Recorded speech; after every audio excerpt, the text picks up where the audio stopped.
Smart Ideas, c'est notre rubrique Startup avec Adrien Laprévotte. Bonjour. Bonjour Vous Thomas. êtes le fondateur d'Allo Louis, vous l'avez créé fin 2019. C'était quoi l'idée de départ? Racontez-moi. L'idée de départ, c'était d'aider les personnes âgées en début de perte d'autonomie à Mhm. mieux vivre leur quotidien. En fait, on s'est rendu compte quand on a créé l'entreprise que entre l'autonomie et la dépendance, il y a un entre-deux. Et c'est un secteur qui est peu investi aujourd'hui par les entreprises. Il y a peu de Ouais. solutions pour répondre Mhm. aux petits besoins, mais qui handicapent les personnes âgées en début de perte d'autonomie. Alors la solution, c'est quoi? C'est des étudiants qui vont venir aider des personnes âgées, c'est ça? C'est ça, en fait, on met en relation les personnes âgées avec un étudiant ou une étudiante de leur voisinage Mhm. qui va pouvoir se rendre disponible pour leur rendre visite et les aider sur leurs petits besoins du quotidien, que ce soit l'aide informatique, l'aménagement du domicile ou de la convivialité. Mhm. Alors vous venez d'annoncer une série de partenariats stratégiques, alors avec plusieurs entités, notamment les collectivités locales. Lesquelles et pour faire quoi?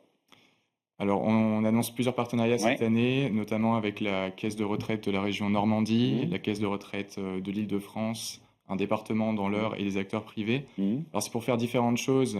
À la fin, l'enjeu, c'est le même, hein. C'est mieux prévenir la perte d'autonomie Ouais. des personnes en début de perte d'autonomie. Ouais. Donc, par exemple, en région Normandie, on va aider les personnes âgées vivant en résidence sur le sujet de l'autonomie numérique et administrative, qui est un vrai enjeu aujourd'hui, Mhm. et le lien social en organisant du coup des visites de jeunes du voisinage qui vont pouvoir aller voir ces personnes pour les aider. Et aussi organiser des ateliers collectifs, c'est quelque chose d'un peu nouveau sur ce secteur. Ouais. Très souvent, il y en a qui se concentrent sur l'individuel ou sur du collectif. Nous, on pense que les deux vont ensemble. Par exemple, pour le numérique, les ateliers collectifs sont intéressants pour faire des formations, par exemple Mhm. sur comment éviter les arnaques en ligne, ce genre de choses. Mais l'individuel permet de travailler sur les problématiques vraiment précises de la personne, ses terminaux, ses questions, et d'aller plus dans la finesse. Mhm.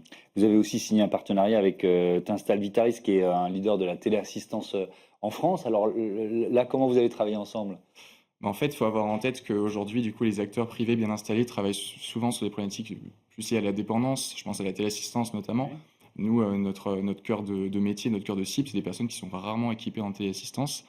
En fait, il y a un lien direct, hein. Nous, les personnes avec qui on travaille sont en début de perte d'autonomie.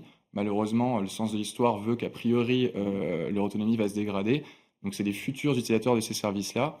Donc, nous, en fait, vu qu'on les accompagne dans un parcours de vie, c'est aussi nous qui pouvons faire le lien avec d'autres dispositifs qui vont être pertinents à un moment donné Mhm. en fonction de leurs besoins. Mhm.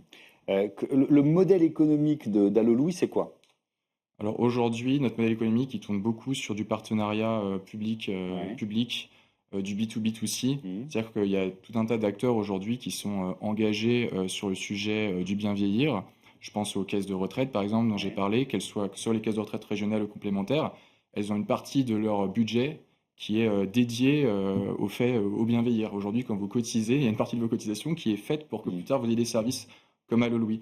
Donc en fait, ils cherchent des solutions. Comme je vous ai dit, il y a peu de solutions sur cette partie-là, pourtant qui est une partie importante Ouais. de la vieillesse. Ils cherchent des solutions comme nous à déployer auprès de ce public-là. Mais sinon, il y a aussi des personnes âgées Qui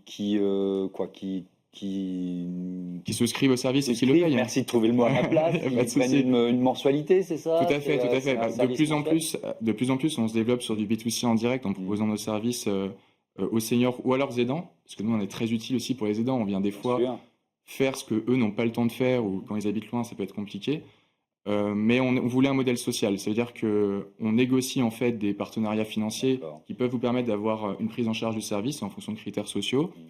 Et si vous avez les moyens, vous pouvez vous financer le service directement. On veut que la majorité des personnes en France puissent l'utiliser. Il se trouve que les retraites en France, en moyenne, on est autour de 700 euros par mois, il me semble. Ouais. Donc compliqué, même ne serait-ce que mettre de 20 euros par mois dans un Mhm. service comme Allo Louis pour les personnes les Et moins pour fortunées. les étudiants, ça peut être un complément de revenu ou un revenu de quel montant? C'est complètement ça. Ils se rémunéraient 11 euros de l'heure net. D'accord. Donc on est au-dessus du SMIC. Ouais.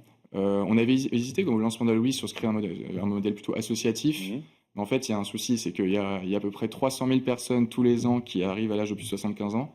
Donc il y a une vraie bombe démographique sur ce sujet. Mhm. On ne peut pas trouver 300 000 nouveaux bénévoles tous les ans qui vont pouvoir travailler avec ces personnes-là. En plus, chez les étudiants, il y a un vrai souci de précarité Bien sûr, financière. bien sûr. Bref, dans le modèle, nous, on s'est dit, on va miser sur la rémunération de ces intervenants. Mhm. C'est pas pour ça qu'ils le font, mais ils sont quand même contents d'être rémunérés. Et d'ailleurs, ça marche bien pour à peu près un senior qui demande de l'aide. On a en général 5 étudiants disponibles. Donc ça nous permet d'être sélectifs, d'avoir une bonne qualité sur le service et de pouvoir répondre présent à n'importe quel moment.